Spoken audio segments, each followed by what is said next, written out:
Hey guys, welcome back. I'm your witch once again for this evening. And today I'm going to bring you a deck submitted by our lovely Joker in the Discord. I myself am not getting Eminence in Shadows, and it's been really fun to see what people have been creating. I've got a friend who's getting just commons and uncommons, and from my limited knowledge of the set, looking at it, some of the commons and uncommons are really good, as well as some of the rares as well. And Joker knows how to get close to my heart that this deck is actually rares and below, which we love. So we're going to run through the deck, show you guys. He has given me some notes that I'll go through at the end as well. So thank you ever so much for Joker for letting me also take part in this and showing it off to the channel. So he really does make me feel all special that you did. So thank you so much. Starting off with the level 3s, we have Counter-Strike Epsilon, I'm going to say. If you have 4 or more characters, this card gets minus a level in hand. When this card is placed on stage from hand, if you have 2 or more other characters, you heal one. No, you choose a character from your clock and put it face up underneath this card as a marker. And then when she's front attacked, you can pay 2, drop 1. And she gets the following effect. The card opposite this gets minus 2 soul.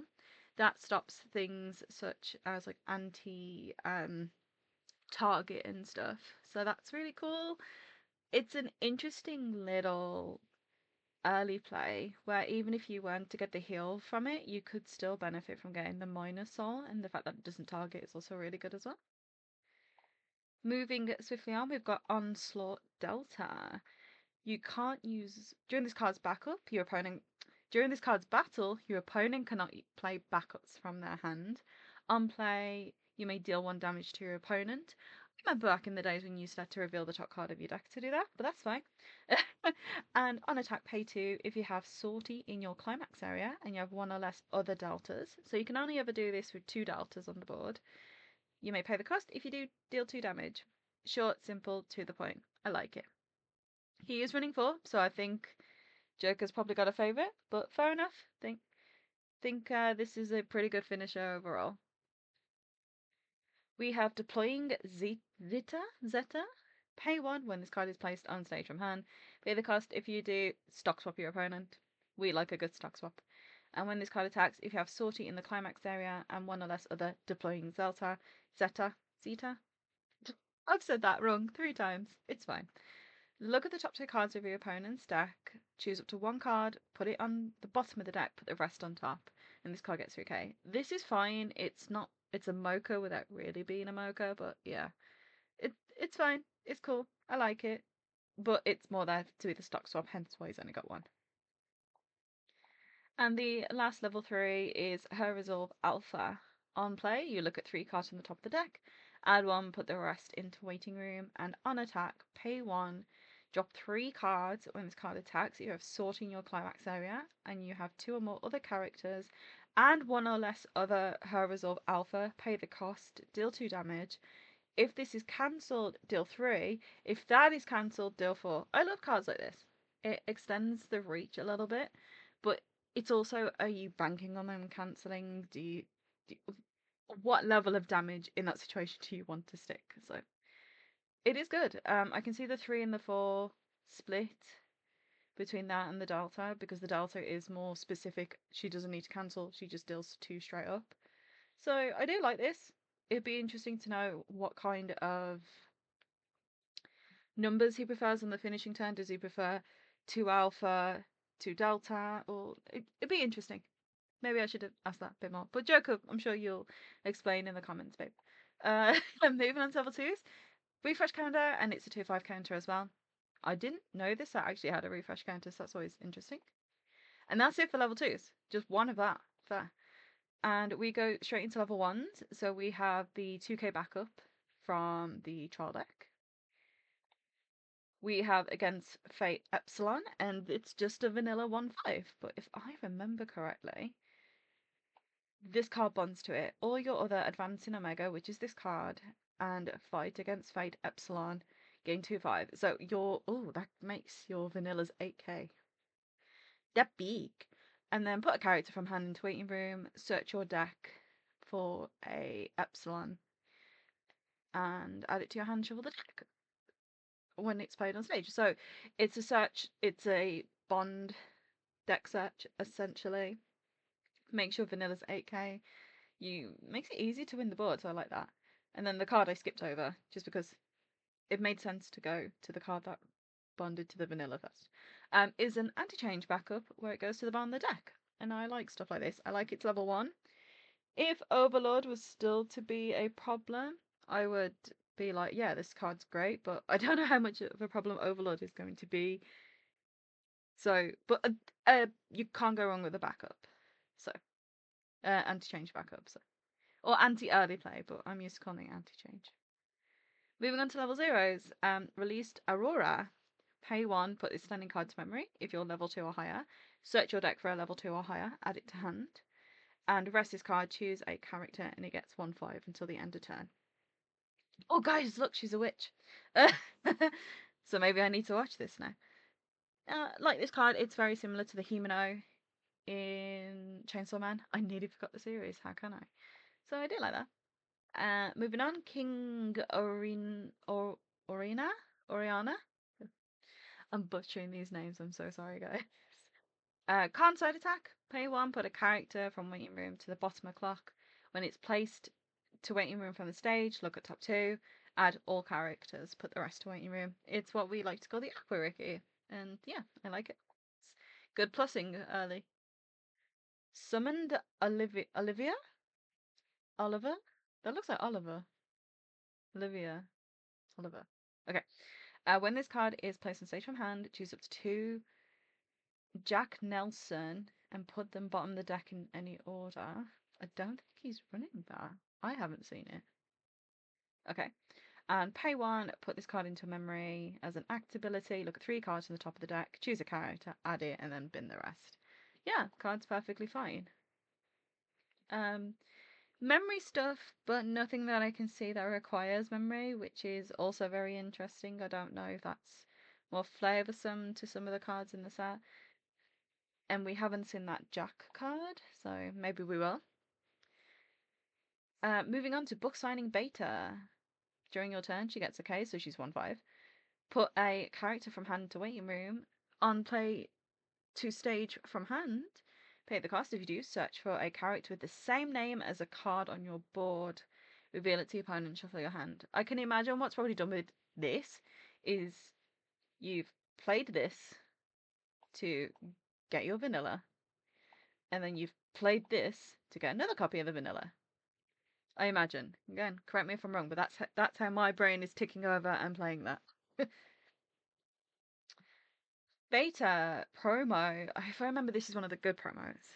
Put a climax from hand into waiting room, and then put an Eminence character from waiting room to the bottom of clock. When this card is placed on stage from hand, pay the cost. If you do, salvage a climax. It's a climax swapper that clocks you, and I think I like it. I can't tell. It's different. It's certainly very different to what we usually see. So it is maybe it's better in play.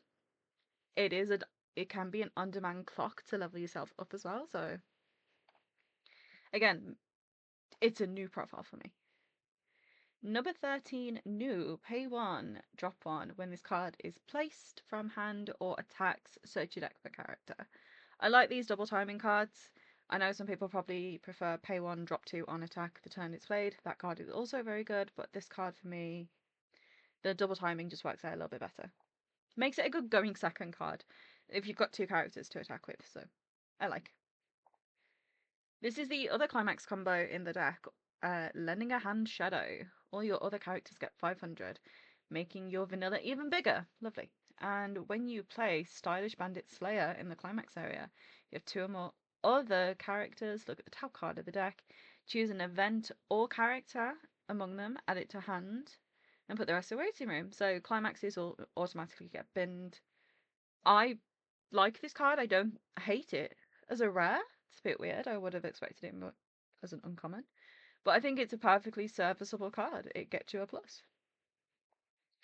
And the last card we've got is the Seven Shadows Delta.